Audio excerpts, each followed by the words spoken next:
আসসালামু আলাইকুম সবাইকে স্টুডেন্ট চ্যানেল পক্ষ থেকে শুভেচ্ছা। প্রিয় শিক্ষার্থীরা, আজকের ভিডিওটি নবম শ্রেণীর শিক্ষার্থীদের জন্য।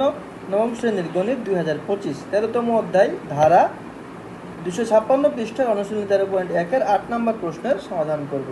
এই ভিডিওটি ডেসক্রিপশন বক্সে এবং পিন কমেন্টে প্লে লিস্টের লিঙ্ক দেওয়া আছে। আপনারা চাইলে প্লে লিস্ট থেকে আমাদের বাকি ভিডিওগুলো দেখতে পারেন। 8 নম্বর প্রশ্নে কি বলেছে, কোনো সমান্তর ধারার m-তম পদ n এবং n-তম পদ m হলে ধারাটির m+n-তম পদ নির্ণয় করো। খুবই গুরুত্বপূর্ণ একটা প্রশ্ন। এই প্রশ্নটা আমরা ভালো মতো শিখে রাখবো, ঠিক আছে? কারণ এই প্রশ্নটা প্র্যাকটিসে ভুল হলে বা প্র্যাকটিসে কমতে হলে অনেক সময় আমরা এক্সাম হলে অঙ্কটা নাও পারতে পারি। এটা একটু ব্যতিক্রমী অঙ্ক, এই জন্য আমরা এটা বেশ কয়েকবার প্র্যাকটিস করে রাখবো। এখানে কি বলেছে, কোনো সমান্তর ধারার m-তম পদ n এবং n-তম পদ m দেওয়া আছে, তাই না?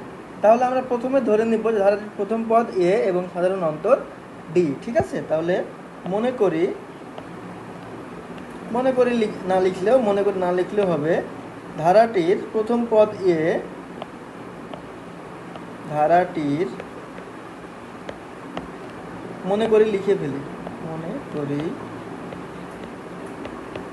ধারাটির প্রথম পদ a, সাধারণ অন্তর d, ঠিক আছে? তাহলে কি বলা আছে, m-তম পদ n এবং n-তম পদ m। তাহলে প্রশ্ন মতে m-তম পদ মানে কি, a plus m-1 into d সমান কত? m-তম পদ বলেছে n, এটা 1 নম্বর সমীকরণ দিলাম। আর কি বলেছে, n-তম পদ m, তাহলে a plus n-1 into d সমান m, এটা হচ্ছে 2 নম্বর সমীকরণ দিলাম, ঠিক আছে? তাহলে এখন আমাদের এখান থেকে এই অঙ্কটা সলভ করতে হবে কি, m প্লাস n-তম পদ বের করতে হবে। এজন্য আমাদের যে কোনো একটা a অথবা d এর মান জানা লাগবে, ঠিক আছে? সো আমরা d এর মান বের করা সহজ, কারণ এখান থেকে 1 নম্বর থেকে 2 নম্বর সমীকরণ মাইনাস করলে a কেটে যায়, ঠিক আছে? কিন্তু 1 নম্বর থেকে 2 নম্বর মাইনাস করলে dd কাটে না, বা 1 নম্বর সাথে 2 নম্বর যোগ করলে dd কাটে না। এই জন্য a যেহেতু কেটে যায়, সো d এর মান বের করাটা সহজ হবে। তাই আমরা করি 1 নম্বর সমীকরণ হতে 2 নম্বর বিয়োগ করে পাই।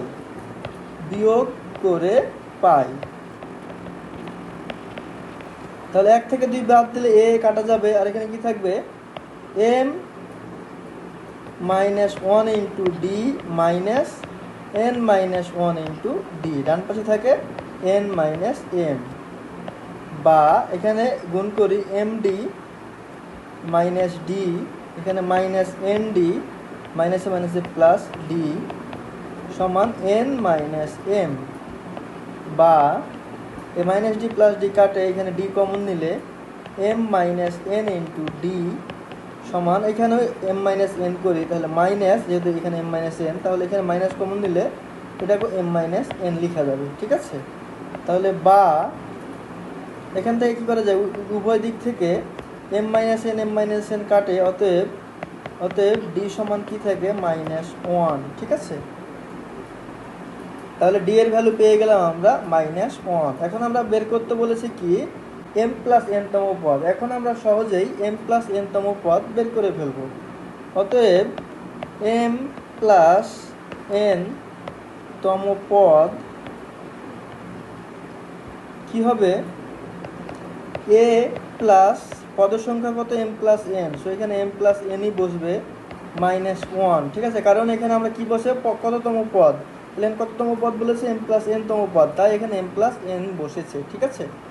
ইন্টু ডি সমান, এর মান আমরা জানি না, প্লাস, আচ্ছা, m-1 কে একসাথে রাখি, m-1 d, আর এই n আর এটাকে বের করে নিয়ে যায়, প্লাস nd, ঠিক আছে? খেয়াল করি, এই যে m প্লাস n-1, সো এই nটাকে এর সাথে গুণ করে, d এর সাথে গুণ করে আলাদা করে বাইরে নিয়ে গেলাম, আর m-1 একসাথে রেখে d রাখলাম। এখন আমরা দেখি এইটুকের মান আমরা জানি, কোথায় জানি, এটুকের মান আমরা এই যে এখানে জানি, এই যে 1 নম্বর সমীকরণে যে a plus m-1 into d সমান হচ্ছে n, ঠিক আছে না? তাহলে আমরা এ প্লাস এম মাইনাস ওয়ান, এটা বসবে এন প্লাস এখানে এন বসলো, আর ডি এর মান আমরা বের করেছি মাইনাস ওয়ান, ঠিক আছে না? তাহলে এন মাইনাস এন সমান 0, ঠিক আছে না? এটাই অ্যান্সার। এটা আমরা চাইলে এখান থেকে এমকে বের করে করতে পারতাম, যে N minus one into D রাখতাম এখানে, আর বাইরে এম ডি একই হতো, ঠিক আছে? তাহলে আমরা এই অনেক গুরুত্বপূর্ণ একটা প্রশ্ন, 8 নম্বর প্রশ্নটা সমাধান করে ফেললাম। আজকের ভিডিওটা ভালো লাগলে অবশ্যই আমাদের চ্যানেলটি সাবস্ক্রাইব করবেন। আমাদের বাকি ভিডিওগুলো দেখার আমন্ত্রণ জানিয়ে আজকের মতো বিদায় নিচ্ছি।